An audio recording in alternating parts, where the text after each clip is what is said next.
Assalamualaikum warahmatullahi wabarakatuh. Nama saya Nadia Ajeni dari kelas 11 IPS 4. Di sini saya akan berceramah tentang sabar. Alhamdulillahirabbil alamin. Wabihi nasta'in wa ala umuri dunya waddin wa salatu wassalamu ala asrafil anbiya'i wal mursalin wa ala alihi wa sahbihi ajma'in amma ba'du. Segala puji kita panjatkan kehadirat Allah Subhanahu wa Ta'ala atas segala nikmatnya yang telah diberikan kepada kita semua, nikmat sehat, nikmat taufik hidayah inayah, dan nikmat yang paling besar adalah nikmat iman dan Islam. Selawat serta salam tak lupa kita sanjungkan keharibaan Nabi besar kita Muhammad Shallallahu Alaihi Wasallam. Pada kesempatan kali ini, saya akan menjelaskan sedikit tentang makna sabar di dalam kehidupan. Sabar berasal dari kata sobaru yasbiru yang artinya menahan.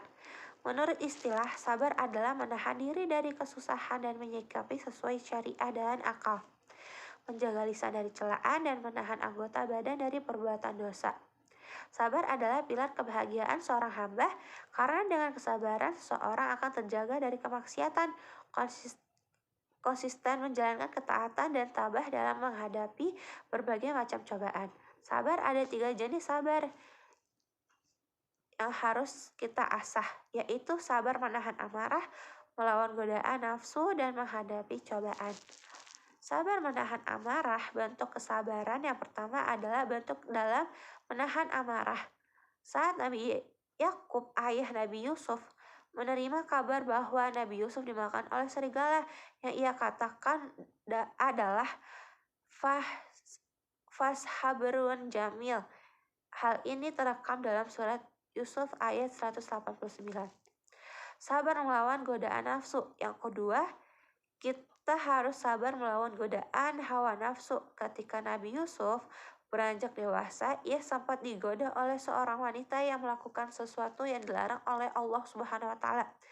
Bagaimana sikap beliau? Beliau berlindung kepada Allah dan melakukan aktivitas-aktivitas itu dalam surah Yusuf ayat 23.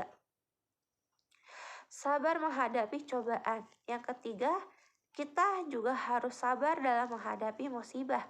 Dalam surah Yusuf, Allah menceritakan bagaimana sang raja bermimpi melihat 7 ekor sapi betina yang dimakan oleh 7 ekor sapi betina yang kurus, 7 tangkai gandum yang hijau, dan 7 tangkai lainnya yang kering. Sabar dalam ketaatan.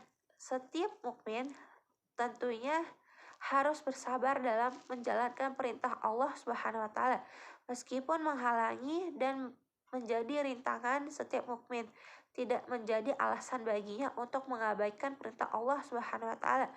Begitu pula dengan perasaan ikhlas dalam menjalani ibadah karena Allah Subhanahu wa Ta'ala. Sabar dalam meninggalkan larangan. Terkadang orang bisa sabar untuk menjalankan ketaatan kepada Allah, namun justru ia tidak sabar dalam meninggalkan larangannya, seperti berjudi, menjadi meski sholat ataupun gibah di kala puasa. Oleh karena itu, kesabaran seharusnya juga dapat diimplementasikan dalam meninggalkan kemaksiatan dan juga larangan Allah Subhanahu wa Ta'ala. Sabar dalam musibah. Sabar yang paling banyak dimaklumi oleh umat muslim ketika sedang mengalami musibah.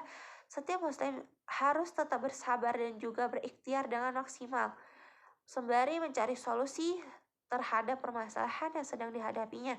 Sabar merupakan ajaran yang banyak sekali disinggung dalam Al-Quran maupun hadis, sehingga manusia senantiasa dalam menjalani kehidupannya. Kesabaran yang sebenarnya adalah kemampuan dalam mengendalikan sikap dan menahan emosi, sehingga bisa dengan ikhlas dan rela hati menahan kondisi yang sedang menghadapinya demi mendapatkan balasan yang baik di akhirat nanti. Demikian saya akhiri, kurang lebihnya mohon maaf bila ada salah kata atau yang salah ucap. Kesempurnaan milik Allah, kesalahan milik saya. Wabillahi taufiq wal hidayah, waridho wal hidayah. Wassalamualaikum warahmatullahi wabarakatuh.